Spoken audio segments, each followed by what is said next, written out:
Vamos lá. Hoje a gente está continuando aí o Apocalipse de João. Essa continuidade que eu espero que a gente avance mais um pouco no dia de hoje, né? Mas é extenso, porque eu acrescentei aqui a esse estudo do Apocalipse algumas pinçadas da doutrina espírita, né? Que na semana passada a gente já estudou a questão da teoria da presciência, que está lá na Gênesis, capítulo 16, e hoje a gente vai entrar no capítulo 17 da Gênesis, que é outro tema que hoje está se falando muito aí por causa dessa coisa de apocalipse, de transição. Tem muita conversa aí pela internet. E a gente vai entrar aqui nas predições do Evangelho, sinais precursores. É um tema que é pouco comentado, mas é também algo semelhante ao Apocalipse de João, mas dito por Jesus, que é o sermão profético, que está lá em Mateus, capítulo 24. Então, a Gênesis também estuda essa questão do sermão profético de Jesus, e eu acredito que a interpretação que Kardec dá ao sermão profético, ela cabe para o Apocalipse de João. Então, é um pouco isso que a gente vai estudar aqui. Então, lá no Apocalipse, no Evangelho de Jesus, em Mateus, capítulo 24, tem algumas passagens que Kardec recorta e traz para a gente conversar e entender e trazer luz sobre isso, né? Então, primeiro, no item 47 da Gênesis, ele diz o seguinte: também ouvireis falar de guerra e de rumores de guerra. Tratai de não vos perturbardes, porquanto é preciso que essas coisas se deem. Mas ainda não será o fim. Pois ver-se-á povo levantar-se contra povo e reino contra reino.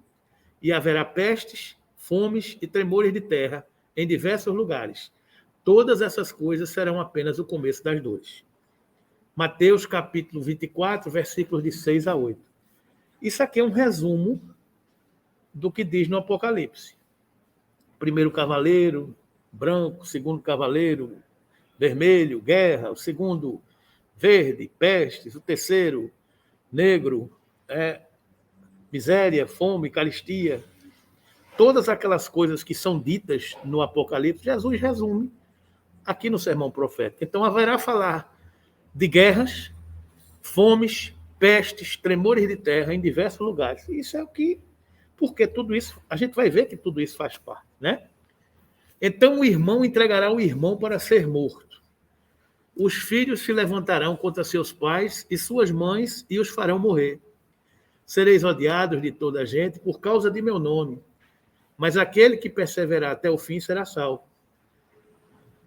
Jesus nos alertando essas coisas, não é? Aqui já está no Evangelho de Marcos, capítulo 13, versículos de 12 e 13. Quando virdes que a abominação que causa desolação, que foi predita pelo profeta Daniel, ou seja, já faz referência ao Velho Testamento, está no lugar santo, que aquele que lê entenda bem o que lê, fujam, então, para as montanhas os que estiverem na Judéia.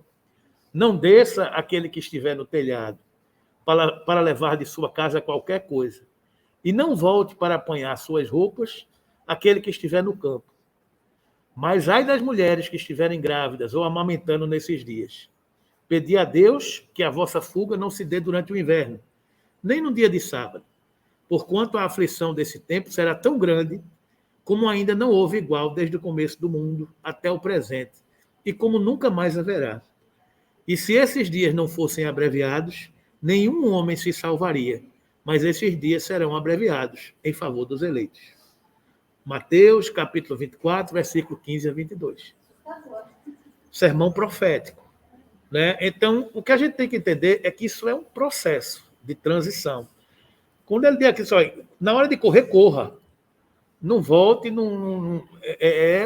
está dito aqui, e é como a gente estudou o Apocalipse, né? São ciclos de tempos das coisas que acontecem. Muitas dessas coisas já aconteceram, né? Então, se vai acontecer mais alguma coisa, eu não sei. Mas ele diz o seguinte, que Esses dias serão abreviados em favor dos eleitos.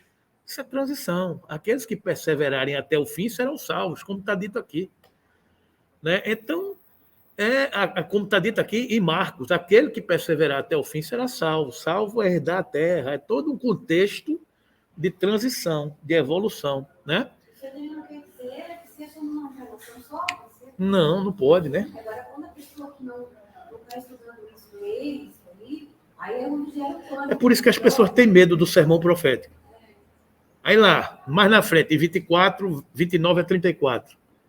Logo depois desses dias de aflição, o sol se obscurecerá e a lua deixará de dar a luz.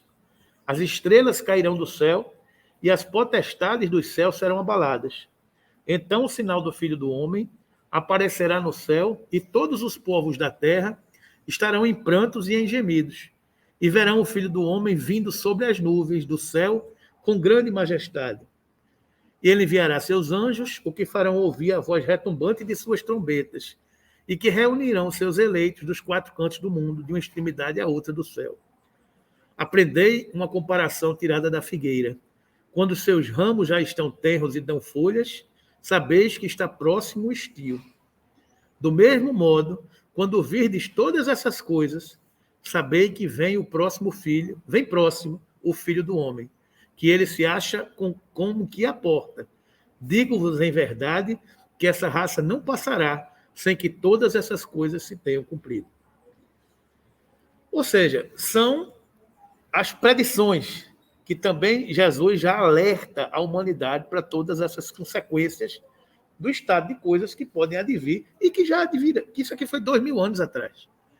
Né? Então, muitas das pessoas interpretam isso aqui de que Jesus volta, tira dessas passagens do Evangelho. Jesus vai voltar, como ele diz aqui, que saber que vem próximo o Filho do Homem, que ele se acha à vossa porta. Então fica, Jesus vai voltar, é o fim do mundo. Dessas interpretações se tiram essas coisas. Depois a gente vai ver o que é que Kardec diz de tudo isso. O que é que a nossa doutrina espírita diz de tudo isso, hein? Não, porque ele já está, né? Ele nunca saiu, né? Só volta quem foi embora, né? E acontecerá no advento do Filho do Homem o que aconteceu ao tempo de Noé. Pois como nos últimos tempos antes do dilúvio, os homens comiam e bebiam, se casavam e casavam seus filhos, até o dia em que Noé entrou na arca. Assim como eles não conheceram o momento do dilúvio, senão quando este sobreveio e arrebatou tanta gente, assim também será no advento do Filho do Homem. Ou seja, mais avisos de Jesus naquele tempo. Né? Disse, de repente. E todo mundo está achando engraçado, e Noé foi lá e construiu a arca e se preparou para o dilúvio, digamos assim, né? Quanto a esse dia e a essa hora, ninguém o sabe, nem os anjos que estão nos céus, nem o Filho, mas somente o Pai. Aí Marcos alertando no evangelho dele, né? Em verdade vos digo, chorareis e gemereis, e o mundo se rejubilará. Estarei em tristeza, mas a vossa tristeza se mudará em alegria. Uma mulher, quando dá à luz, está em dor, porque é vinda a sua hora. Mas depois que ela dá à luz a um filho, não mais se lembra de todos os males que sofreu, pela alegria que experimenta de haver posto no mundo um homem. É assim que agora estáis em tristeza, mas eu vos verei de novo e o vosso coração se rejubilará e ninguém vos arrebatará a vossa alegria. Aqui já é João, capítulo 16, versículos de 20 a 22. Ou seja, tudo dentro do contexto de predições, semelhante ao Apocalipse. É por isso que eu trago esses estudos aqui para a gente entender a interpretação da doutrina espírita sobre tudo isso, tá? Aí agora Kardec, né? Kardec, que aí começa a doutrina espírita a nos trazer luz sobre toda a interpretação dessas informações, que é como eu disse, isso também serve para o Apocalipse, tá? É evidentemente alegórico este quadro de fim dos tempos, como a maioria dos que Jesus compunha. Pelo seu vigor, as imagens que ele encerra são de natureza a impressionar inteligências ainda rudes, para tocar fortemente aquelas imaginações pouco sutis. Eram necessárias pinturas vigorosas, incapazes, de cores bem acentuadas. Ele se dirigia principalmente ao povo, aos homens menos esclarecidos, incapazes de compreender as abstrações metafísicas e de apanhar a delicadeza das formas, a fim de atingir o coração. Fazia-se-lhe mister falar aos olhos, com auxílio de sinais materiais, e aos ouvidos, por meio da força da linguagem. Como consequência natural daquela disposição de espírito, a suprema potestade, segundo a crença de então, não era possível manifestar-se, a não ser por meio de fatos extraordinários, sobrenaturais. Quanto mais impossíveis fossem esses fatos, tanto mais facilmente aceita era a probabilidade deles. Ou seja, Jesus usa uma linguagem forte para chamar a atenção do povo daquela época. Porque se ele não fala de uma linguagem forte daquela forma, a pessoa não vai... Então ele fala que até hoje assusta. Não é como o Bel falou, que é assustador, porque é uma linguagem muito forte. Né? O Filho do Homem a vir sobre nuvens, como grande majestade, cercado de seus anjos e ao som de trombetas, lhes parecia de muito maior imponência do que a simples vinda de uma entidade investida apenas de poder moral. Então ele cria um pano de fundo. Né? Por isso mesmo, os judeus que esperavam no Messias um rei terreno, mais poderoso do que todos os outros reis, destinado a colocar-lhes a nação à frente de todas as demais e a reerguer o trono de Davi e de Salomão, não quiseram reconhecê-lo no humilde filho de um carpinteiro sem autoridade material. No entanto, aquele pobre proletário da Judéia se tornou o maior entre os grandes. Conquistou para sua soberania maior número de reinos do que os mais poderosos potentados, e exclusivamente com a sua palavra e o concurso de alguns miseráveis pescadores, revolucionou o mundo, e a ele é que os judeus virão a dever sua reabilitação. Disse, pois, uma verdade, quando, respondendo a essa pergunta de Pilatos, és rei? Respondeu, tu o dizes. Né? Então, você veja o contexto de Jesus revolucionou o mundo sem levantar uma arma, né? E conquistou mais reinos do que todos os reis da terra. Então, essa que é a expressão. Né? É de notar-se que entre os antigos, os tremores de terra, o obscurecimento do sol, eram acessórios forçados de todos os acontecimentos e de todos os preságios sinistros. Tudo que ia acontecer sinistramente, né, aquela coisa pavorosa, tinha que falar de tremor de terra, do céu cair, de estrela cair sobre a terra, porque eram os fenômenos que você assustava a população, chamava a atenção da população daquela época. Né? Ele diz, não vim trazer a paz, mas a espada. Mas aí é outro contexto. Aí é outro contexto. Né? Ali era a sua mensagem de paz e de amor não ser interpretada por algumas pessoas e brigarem por causa disso. Aí era um outro contexto. Você não acredita que esteja nesse contexto? Não? Ali, veja, naquele contexto que Jesus fala isso, ele fala com os apóstolos, quando ele manda os apóstolos saírem a pregar o evangelho. Aí, quando ele diz isso, ele diz, vocês vão encontrar dificuldades. Então, não pense que vai ser fácil você dizer a palavra do Cristo. Não vai ser. Como não foi. Como não é. E como não é o próprio Apocalipse, quando ele falou da abertura do livro da vida após os 7 selos, que a mulher deu à luz e a besta e os monstros tentaram matar aquela criança. Então, aquela criança que nascia era o evangelho. Então, quem tentou sufocar foi o Império Romano, foi a igreja da época.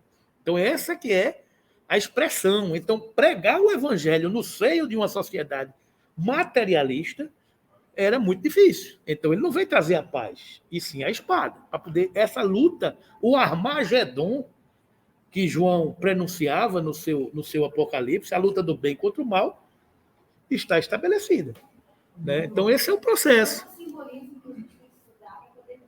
Compreender. E essa compreensão, Bel, eu acho notável, porque ela nos dá serenidade, ela nos dá paz.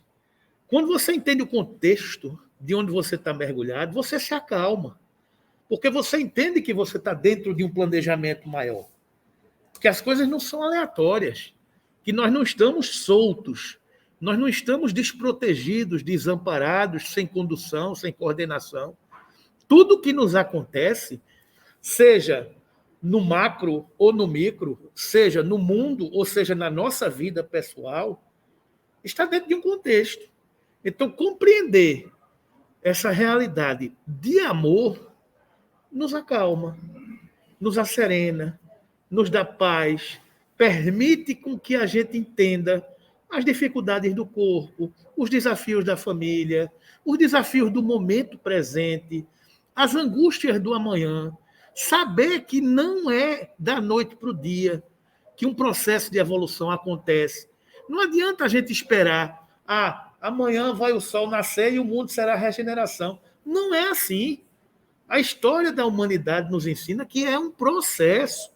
E felizes os convidados para a ceia do Senhor. Então, nós somos felizes porque fomos convidados. A ceia do Senhor é esse banquete de luz que está servido a toda a humanidade. Por ter optado pelo amor, por ter optado pelo serviço, por ter optado pelo conhecimento. Então, isso nos acalma. Isso nos tranquiliza. Essa é a serenidade do Consolador. Eu não vos deixarei órfãos. Eu enviarei o Consolador. O Consolador é o esclarecimento. O Consolador é a luz do saber. É a luz do contexto. É isso que a gente está estudando. Sua fé no princípio é a fé, né? Se você não raciocinar no princípio reencarnatório, você não chega ao lugar. Não, ali ontem. Você raciocinando o princípio. Claro, Carlos. Então, ontem a gente estava lendo lá na reunião mediúnica uma mensagem de Santo Agostinho no Bem-aventurados os Aflitos. Uma mensagem de Santo Agostinho maravilhosa sobre a fé, que eu recomendo a todos vocês que leiam. A fé, esta fé é que acerena o nosso coração. A fé de quê? De que é algo maior. A fé de quê? De que Deus conduz o universo, de que Jesus foi escolhido e eleito pelo Senhor Supremo do universo. É a fé que nos dá essa serenidade, né? Essa fé vai ter que ser construída. Claro. Então, aí onde tudo esse entendimento nos ajuda. Lógico. Porque a pessoa tem a fé para acreditar em Deus, mas a fé não é Não. acreditar. A fé é testemunho, é diário, é uma luta permanente, né? Você constrói entendendo que, como você disse, a gente não está jogado aqui. Não. Então, a fé não é só uma crença. Não. A fé é uma construção. É uma certeza interior. É uma certeza interior. A fé é o consentimento do coração, é a paz do coração.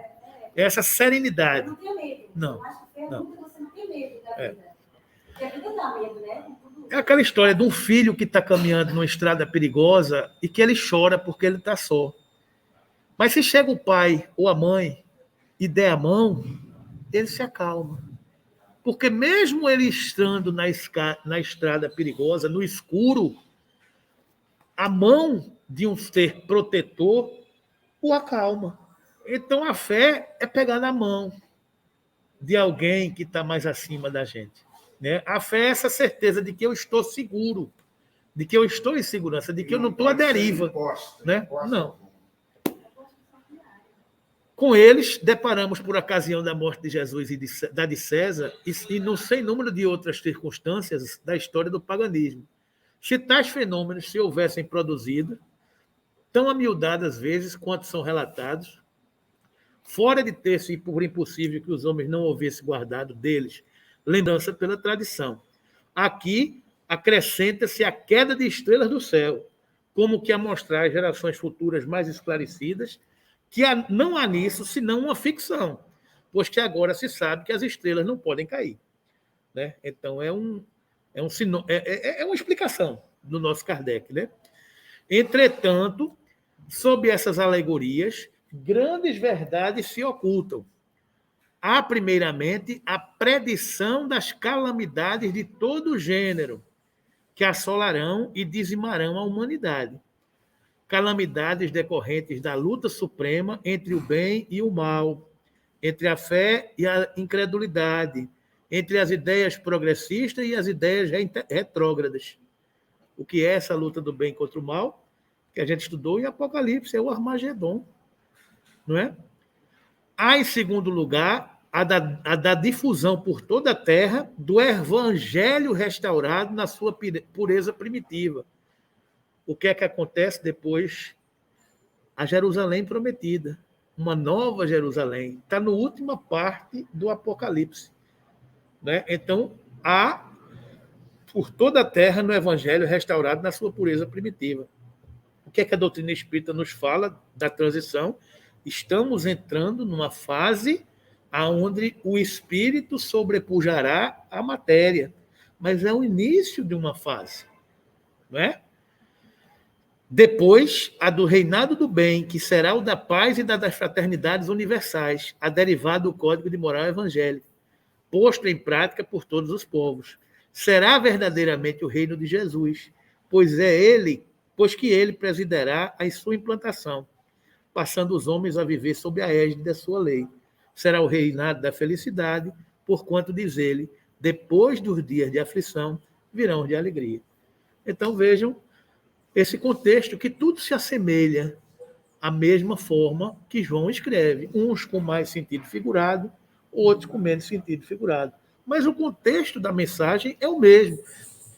Para a humanidade evoluir, atravessaremos desertos, sofrimentos, pandemias, pestes, guerras, fome, miséria, egoísmo, vaidade, destruição, dizimação de raças, sobrepujamento de raças umas sobre as outras. Mas tudo vai passar, porque o reinado do amor prevalecerá por toda a humanidade. O contexto é esse. Essa é a esperança e a tranquilidade que a gente tem que ter, não é? E a gente observa que, assim, dentro de um contexto histórico, porque a história era cíclica, né? Porque em diversos momentos atrás... Já aconteceu isso. Não sei quantos milhares, mas assim, nesse plano aqui, né? Quantas pestes já aconteceram, quantas primeiras guerras, segunda guerra, então aí uma terceira guerra... Que a gente tem notícia. Oi? Que a gente tem notícia. Sim. Que a história registrou. A gente aqui nesse planeta, a gente tem notícia. Não, eu estou falando nesse planeta, que a gente não registrou. Antártida, Lemúria, Incas. A gente não sabe o que aconteceu. Cadê esse povo?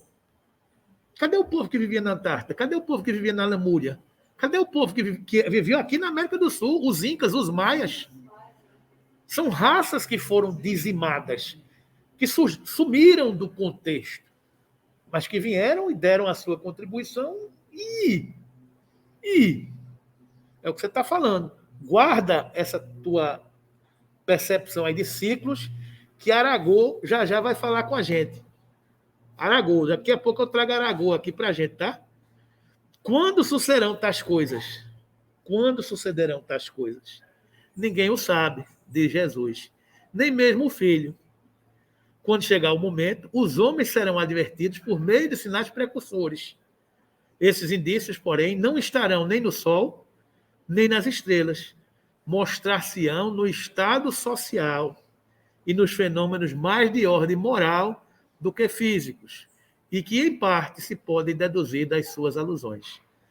É indubitável que aquela mutação não poderia operar sem vida dos apóstolos, pois, do contrário, Jesus não lhes concederia um momento. Aliás, semelhante transformação não era possível que se desse dentro de apenas alguns anos. Contudo, dela lhes fala como se elas a houvessem de presenciar. É que, com efeito, eles poderão estar reencarnados quando a transformação se der, e até a colaborar na sua efetivação. Ele, ora, fala da sorte próxima de Jerusalém. Ora, toma esse fato por ponto de referência ao que aconteceria no futuro. Gente, se a gente depois eu vou trazer uma pincelada aqui de São Chegados os Tempos, que é o último capítulo da Gênesis, capítulo 18, que ele fala do porvir, da geração futura. E no livro Obras Póstumas, lá no finalzinho, tem também uma mensagem do final dos tempos. Então, tem muita coisa sobre o estado social, o estado emocional de muita coisa que está acontecendo. Suicídio, depressão, principalmente entre os jovens. Então, tem muita coisa que está dito. Depois eu vou mostrar para vocês onde é que está, para vocês irem lá e estudar um pouquinho, porque está no contexto desse pacote de transformação que a gente está vivendo. Né? Oi. quer falar alguma coisa?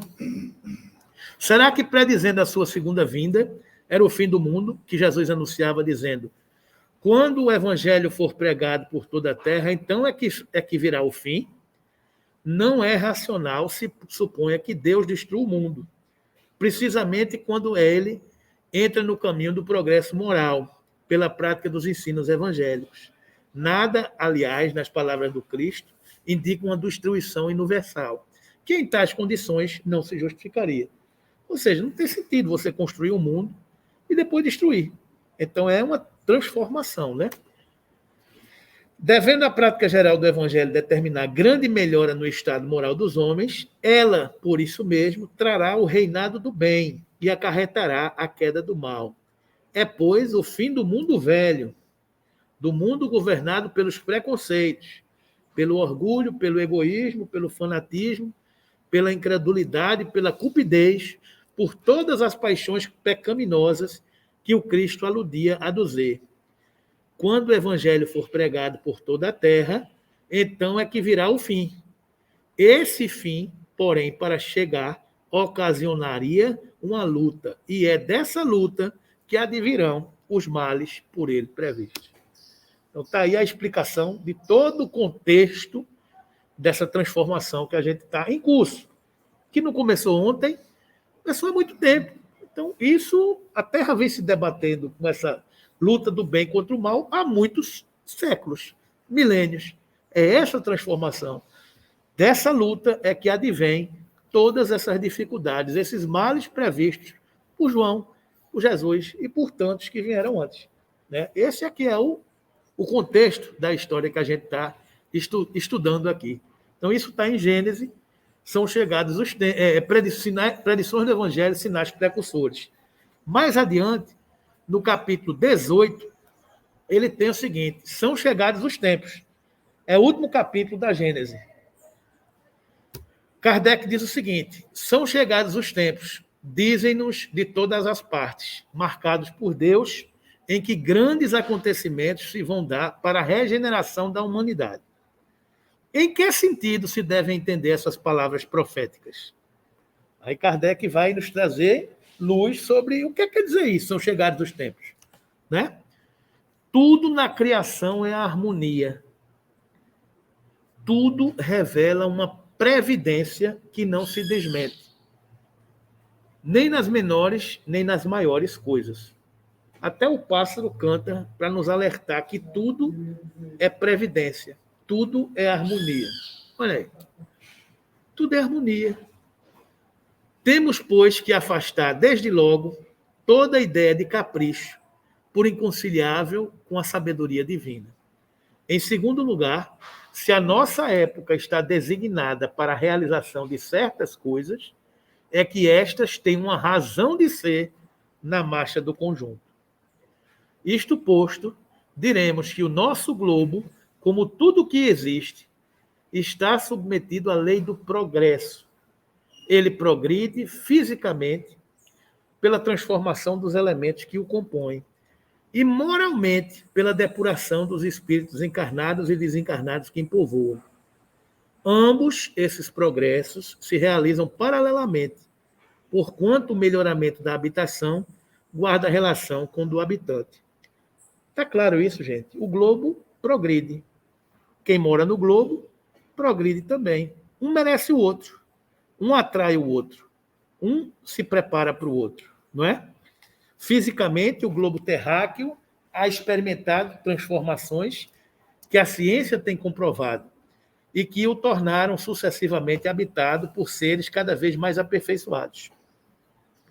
Moralmente, a humanidade progride pelo desenvolvimento da inteligência, do senso moral e do abrandamento dos costumes. Ao mesmo tempo que o melhoramento do globo se opera sob a ação das forças materiais, os homens para isso concorrem pelos esforços de sua inteligência. Uma coisa vai ajudando a outra, né? A inclinação do eixo da Terra. Quando a Terra sofre uma inclinação, alguns fenômenos climáticos podem acontecer, o esfriamento das águas, o derretimento das geleiras, as inundações, sei lá, coisas acontecem que podem provocar a dizimação de uma espécie. E isso são os ciclos que daqui a pouco a gente vai ver, né? Saneiam as regiões insalubres, tornam mais fáceis as comunicações e mais produtivas da Terra. Papel do homem. Hoje a humanidade tem... em 1970 éramos 90 milhões.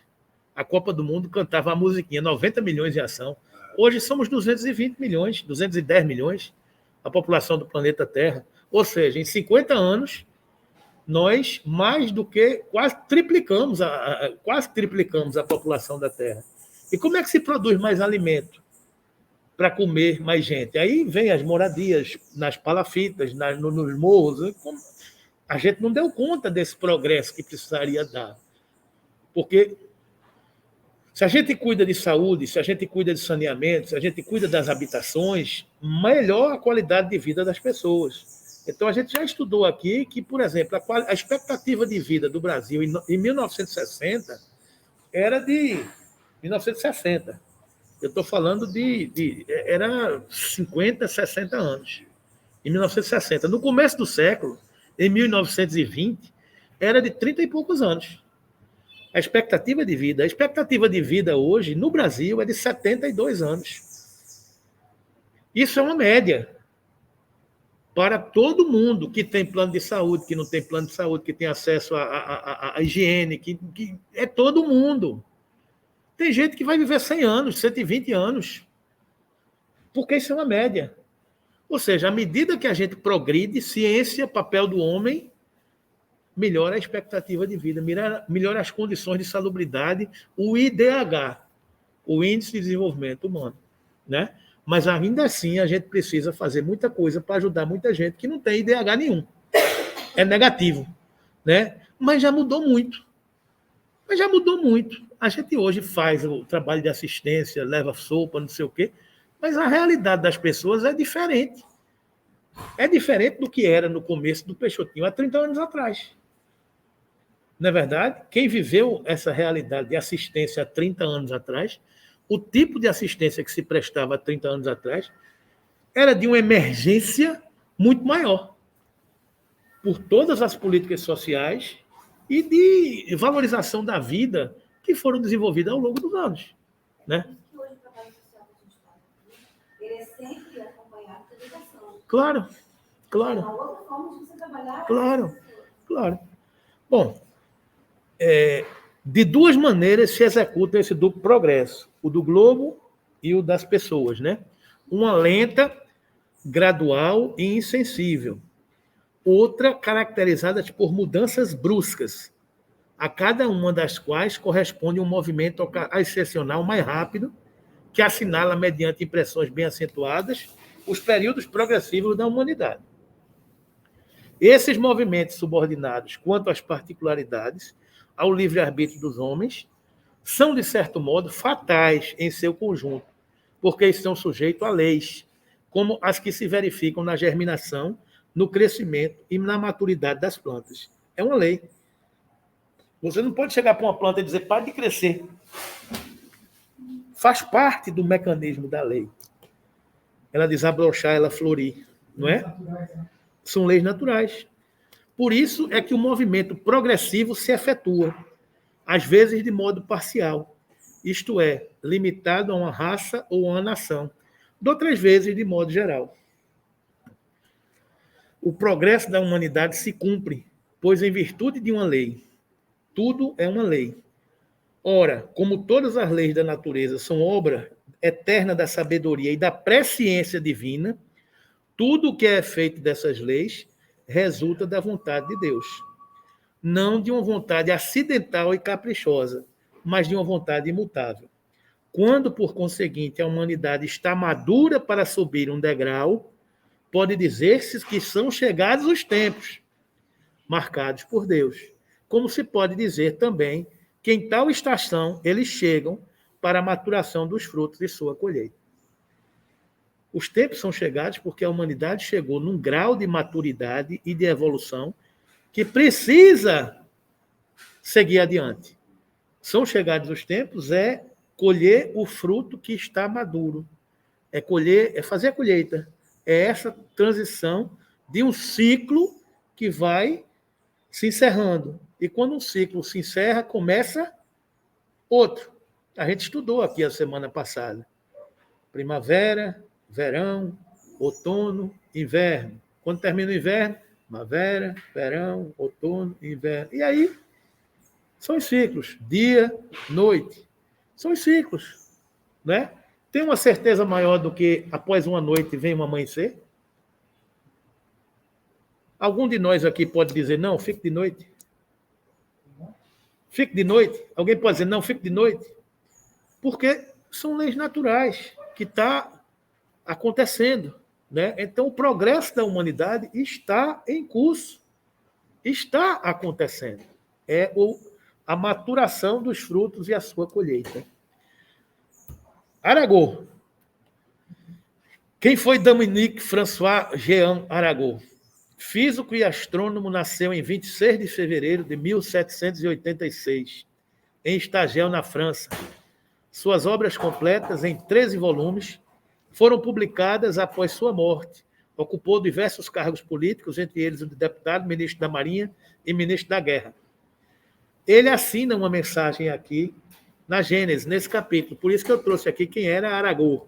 Que a gente vê, às vezes, o espírito assina fulano de tal, e a gente não sabe quem é. E o contexto, esse cara era um físico e astrônomo. Um espírito que reencarnou pertinho de Galileu Galilei, logo depois, um pouquinho, né? Para poder... É a turma que já sabe das coisas, né? Mas uma mudança tão radical como a de que se está elaborando não pode realizar-se sem comoções. Há, inevitavelmente, luta de ideias. Desse conflito, forçosamente, se originarão passageiras perturbações, até que o terreno se ache aplanado e restabelecido o equilíbrio. A gente está vendo luta de ideias pelo mundo afora, não? Vendo luta de ideias pelo mundo afora? Luta de valores. Dessa luta, até que o terreno se ache aplanado e restabelecido o equilíbrio. Se originarão passageiras perturbações. Ou seja, a gente entender o contexto, a gente saber que faz parte. Isso acalma, aserena, não é? É, pois, da luta das ideias que surgirão os graves acontecimentos preditos, e não de cataclismos ou catástrofes puramente materiais. Dessa luta de ideias pode surgir um acirramento de forma tal que é consequência da luta de ideias. E a humanidade vai responder pelos males que ela provocou. Simples assim. Atrasa o progresso? Pode atrasar. Se não fizer, não sofre.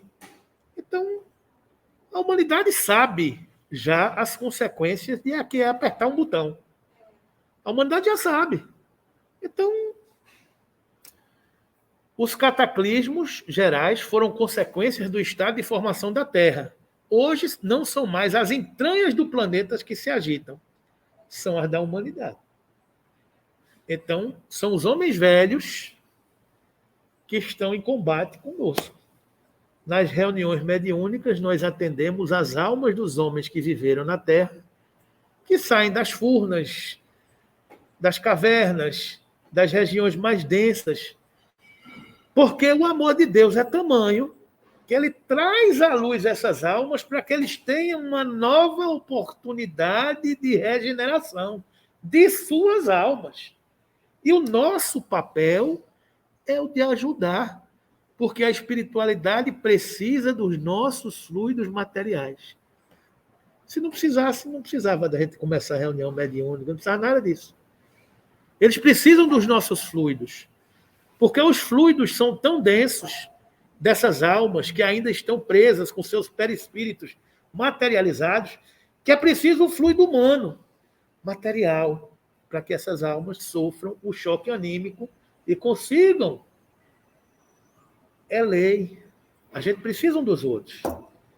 Né? Agora, assim, pelo que a gente está estudando, seria assim, a última chance, digamos assim, né? Próximo, assim, porque esses espíritos que não estão voltando, estão reencarnando na Terra, tem uma, eu acho que era a Gênesis também, que está previsto que aqueles que não se encontrarem, eles terão que sair de um outro planeta. Sim, mas veja, essa coisa da gente julgar quem é que tem direito a uma chance, mais uma, é muito difícil esse limiar. É lei.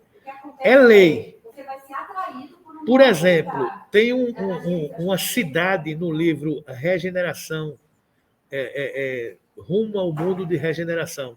Esse livro que foi psicografado por Divaldo e Manuel Filomeno de Miranda, agora no final de 2019 para 2020. Naquele livro tem o exílio de uma cidade.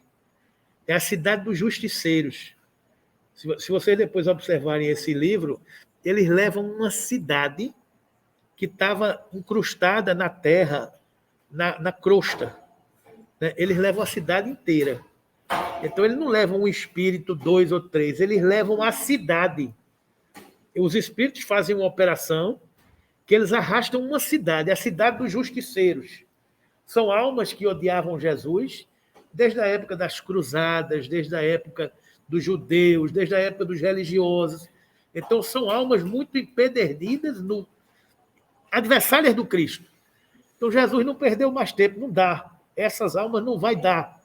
Então, eles removeram essa cidade. Depois procurem no rumo do planeta de regeneração, no rumo do mundo de regeneração. Cidade dos Justiceiros. Tem debates lá de Eurípides de Barçanufo, debatendo com o chefe dos justiceiros. Né? Então, claro que tem almas que não serão mais atraídas pela polaridade da Terra, tem almas que estão recebendo uma nova chance e tem almas que já adquiriram um passaporte. Então, você tem as vermelhas, as amarelas e as verdes. Né? Então, você tem as verdes que já estão aqui com o passaporte da vacinação em dia. Né? Tem as amarelas que dizem, estou te olhando aqui. E tem as vermelhas que, meu amigo, você vai cair fora. E vai chegar outras, que são almas que estão chegando para ajudar a Terra nesse processo, que já falam dos espíritos de Alcione, que a gente viu lá no livro Transição Planetária, que tem vários espíritos de Alcione que já estão reencarnando desde o final do milênio. Então, tem as almas que estão chegando para ajudar a gente no processo de transição. Então, tem uma salada, né? Então, a gente não sabe, porque é aquela história, Isabel, é a tua última chance. Não, mas pelo amor de Deus, eu não vou mais, eu não sei o quê. Tem apelos no Tribunal da Misericórdia Divina que a gente não conhece os recursos, né? Agora, é claro que tem potencialidades físicas, naturais, que não tem recurso, porque o espírito não consegue ser atraído pela Terra mais. Né? Então, como é isso da cidade? Então, a cidade foi-se embora. A cidade toda. vão fazer o papel desse lado de papel em outro lugar. Olha, a coisa é tão séria, gente. Eu vou confessar para vocês aqui, nas nossas reuniões aqui, a gente tem recebido alguns espíritos de regiões muito densas. E os espíritos dizem a gente, graças a Deus, a reunião já está tendo esse tipo de comunicação. Os espíritos, pela maturidade do grupo mediúnico, de entender o que está sendo dito. Eles dizem, por favor, se preparem, porque o trabalho que nós temos para trazer essas almas até uma reunião como essa é muito grande. Porque imagine fluidicamente você transportar espíritos muito densos, que estão presos em regiões muito profundas.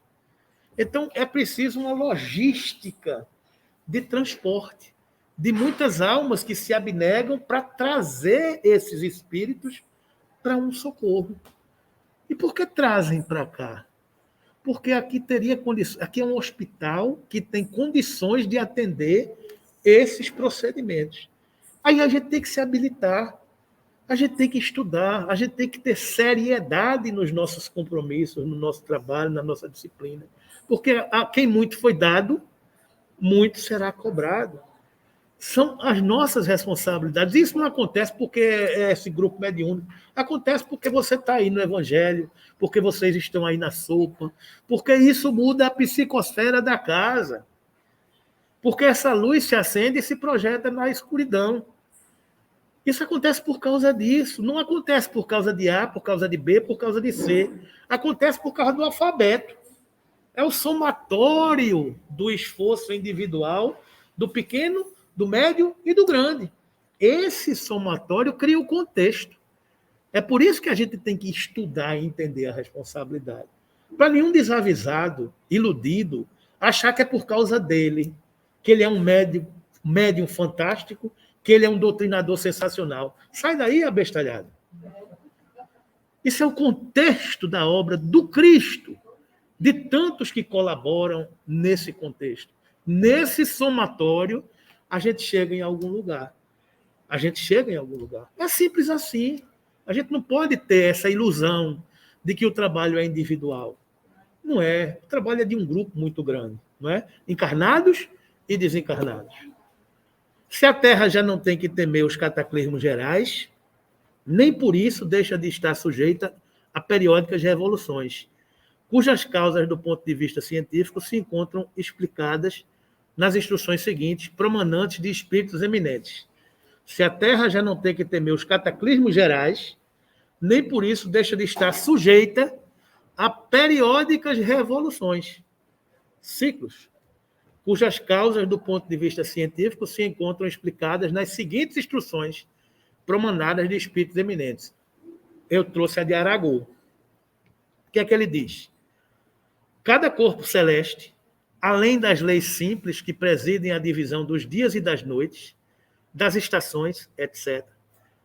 Cada corpo celeste, além das simples leis que presidem a divisão dos dias e das noites, das estações e etc. São leis simples. O que ele está dizendo aqui? É simples. Experimentam revoluções que demandam milhares de séculos para a sua realização completa.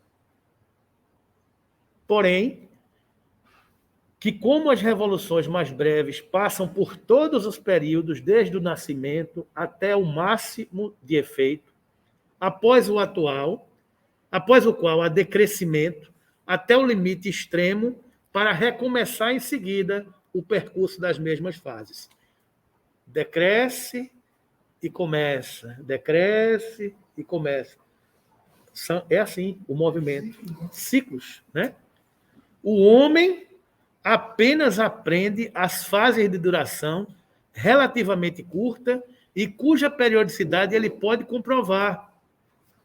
Aquele arranjo de tempo que a gente consegue enxergar. Algumas, no entanto, há que abrangem longas gerações de seres e até sucessões de raças. Revoluções essas cujos efeitos, conseguintemente, se lhe apresentam com caráter de novidade e de espontaneidade, ao passo que, se seu olhar pudesse projetar-se para trás, alguns milhares de séculos, veria entre aqueles mesmos efeitos e suas causas de uma correlação de que nem sequer suspeita. Esses períodos, que pela sua extensão relativa confundem a imaginação dos humanos, não são, contudo, mais do que instantes na duração eterna.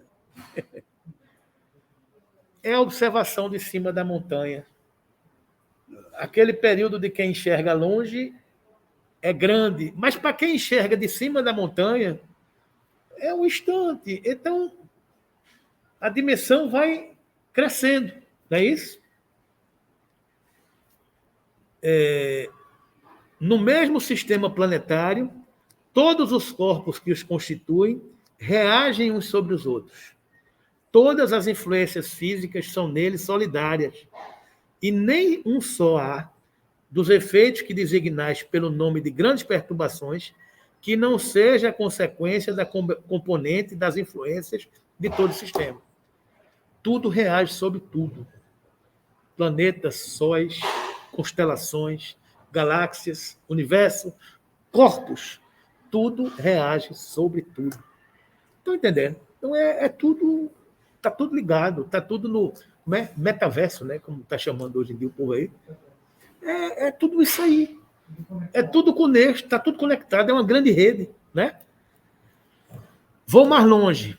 Digo que os sistemas planetários reagem uns sobre os outros, na razão da proximidade ou do afastamento resultante do movimento de translação deles, através das miríades de sistemas que compõem a nossa nebulosa. Ainda vou mais longe. Digo que a nossa nebulosa, que é como um arquipélago na imensidade, tendo também seu movimento de translação através das miríades das nebulosas, sobre as influências das que deles se aproximam. É lindo isso, né? O nosso planetinha gira em torno do nosso Sol. O nosso Sol gira em torno da nossa galáxia. A nossa galáxia gira em torno de outras galáxias. A nossa miríade, que é um conjunto de galáxias, gira em torno de outro conjunto de galáxias. O conjunto de galáxias gira e os universos giram em torno dos universos. E tudo sob o controle da inteligência suprema, a causa primária de todas as coisas. Deus. É fantástico, né? Quando chega alguém para nos projetar luz sobre tudo isso, né? Dai de sorte que as nebulosas reagem sobre as nebulosas, os sistemas reagem sobre os sistemas, como os planetas reagem sobre os planetas, como os elementos de cada planeta reagem uns sobre os outros, e assim sucessivamente até o átomo. Eu reajo sobre Carlos, Carlos reage sobre mim, Bel sobre Rita, Rita sobre Marcos, Vinícius, Vinícius sobre Vera. E estamos aqui na nossa egrégora, descobrindo as nossas vibrações, as nossas sintonias, e que quanto mais próximo a gente está, maior a influência que nós sofremos sobre os outros. É o que a doutrina espírita vai nos explicando, né? Daí em cada mundo, revoluções locais ou gerais, que se não parecem perturbações, porque a brevidade da vida não permite, se lhes percebam mais do que os efeitos parciais. A matéria orgânica, a nossa matéria orgânica, não poderia escapar a essas influências. As perturbações que elas sofrem podem, pois, alterar o estado físico dos seres vivos e determinar algumas dessas enfermidades. Tem alguma semelhança com as coisas que acontecem de tempos em tempos? Dessas enfermidades que atacam, de modo geral, as plantas, os animais e os homens. Enfermidades que, como todos os flagelos, são para a inteligência humana um estimulante que a impele, por força da necessidade, a procurar meios de os combater e a descobrir leis da natureza.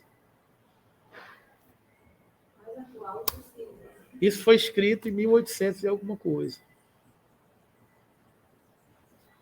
A ciência, a vacina, a pandemia.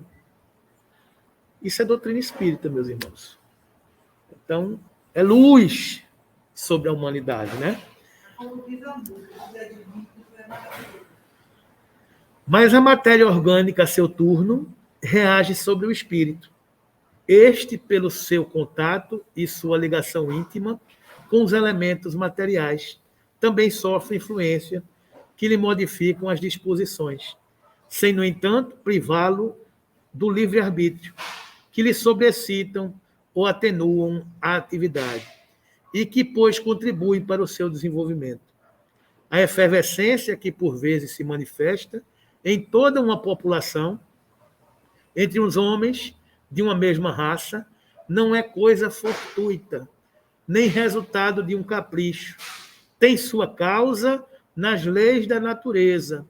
Essa efervescência, inconsciente a princípio, não passando de vago desejo, de aspiração indefinida por alguma coisa melhor, de certa necessidade de mudança, traduz-se por uma surda agitação, depois por atos que levam às revoluções sociais, que, acreditai-o, também têm sua periodicidade, como as revoluções físicas, pois que tudo se encadeia. Se não tivesseis a visão espiritual limitada pelo véu da matéria, verias as correntes fluídicas que, como milhares de fios condutores, ligam as coisas do mundo espiritual as do mundo material. As revoluções sociais também são cíclicas. Quando uma geração se esgota socialmente, moralmente, as correntes espirituais de todos também se agitam e provocam comoções. E assim vai tudo, revolucionando, não é? Quando se vos diz que a humanidade chegou a um período de transformação e que a Terra tem que se elevar na hierarquia dos mundos, nada de místico vejais nestas palavras. Vede, ao contrário, a execução de uma das grandes leis fatais do universo, contra as quais se quebra toda a má vontade humana. Mas, claro, é impossível, né? Está dito aí, com todas as letras, que tudo está dentro do contexto. Os tempos são chegados, é o momento da transformação, que nós estamos em curso, né? Do que procede, resulta que, em consequência do movimento de translação, que executam no espaço, os corpos celestes exercem uns sobre os outros, maior ou menor influência, conforme a proximidade que se achem entre si e suas respectivas posições, que essa influência pode acarretar uma perturbação momentânea aos seus elementos constitutivos e modificar as condições de vitalidade de seus habitantes, que a regularidade dos movimentos determina a volta periódica das mesmas causas e dos mesmos efeitos. É o que você estava dizendo, né? Que se determina demasiado curta a duração de certos períodos para que os homens os apreciem, outros vêm passar gerações e raças que deles não se apercebem e às quais se afigura normal o estado das coisas que se observam. Ao contrário, as gerações contemporâneas da transição lhes sofrem o contra-choque e tudo lhes parece fora das leis ordinárias. Essas gerações veem uma causa sobrenatural, maravilhosa, miraculosa, no que em realidade mais não é do que a execução das leis da natureza.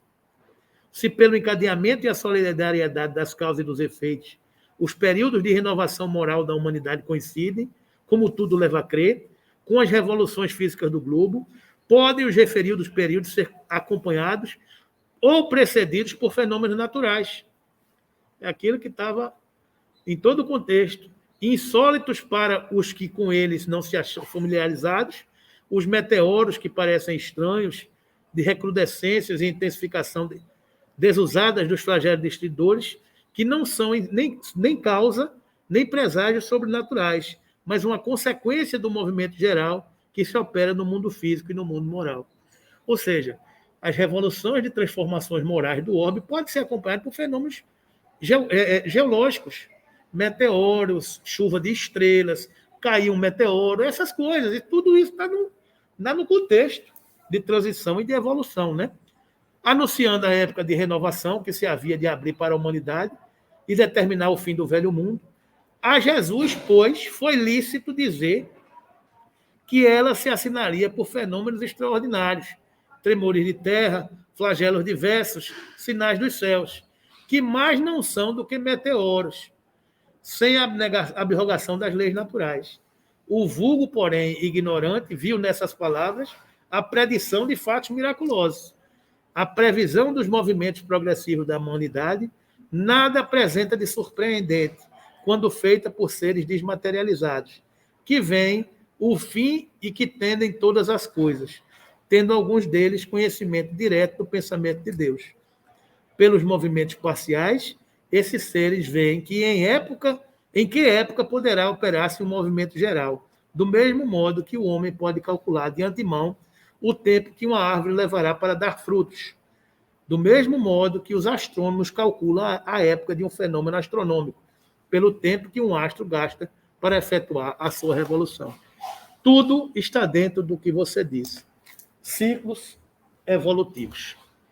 Tá certo, meus irmãos? Então, esse é um pano de fundo, o contexto do que a gente lê. Eu não vou parar por aqui, porque ainda tem mais algumas coisas, mas a gente ainda vai, na próxima semana, falar um pouquinho sobre isso. Eu vou trazer alguns textos de obras póstumas para a gente ver a riqueza de nossa doutrina, né?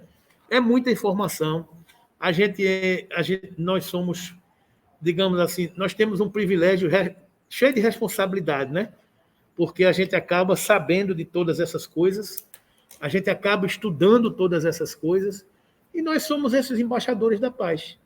Porque o embaixador da paz, não no sentido de que nós somos seres milagrosos, não é isso, mas nós somos seres que já conhecemos um pouco essa realidade. Então, a gente tem a obrigação de sair semeando essa paz e essa serenidade, porque é isso que se espera dos espíritas, dos cristãos da atualidade, né? É essa tranquilidade diante de um contexto para a gente fazer essa travessia da melhor forma, né? Porque muita gente não sabe nem um pouquinho de tudo isso que a gente está falando aqui. Muita gente acha que é tudo, meu Deus, o que é que vai acontecer, isso, aquilo. Não, está tudo dentro de um contexto. E a gente tem esse papel de estar esclarecendo, de estar ajudando, de estar auxiliando, de estar amparando, né? E a interpretação, né, da palavra do Evangelho, esse estudo, é uma coisa que auxilia muito.